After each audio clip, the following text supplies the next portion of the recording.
तौबा, दरवाजा खोलो जल्दी से।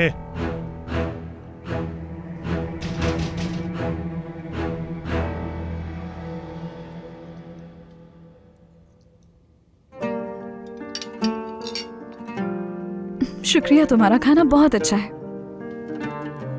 बहुत शुक्रिया। वैसे तुमने ये चखा?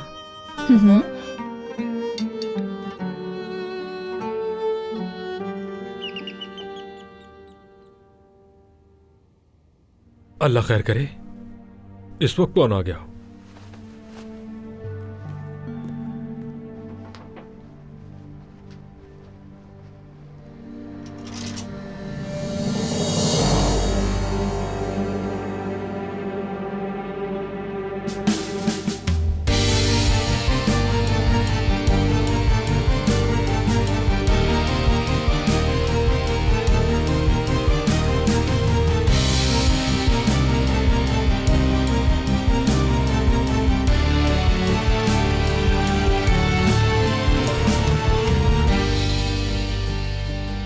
तुम यहां पे क्या कर रही हो? मैं तो यही सवाल तूबा से पूछने वाली थी। तूबा साहिबा, वैसे आप इतनी रात गए यहाँ क्या कर रही हैं? क्या आपके घर वालों को पता है कि आप यहाँ हैं?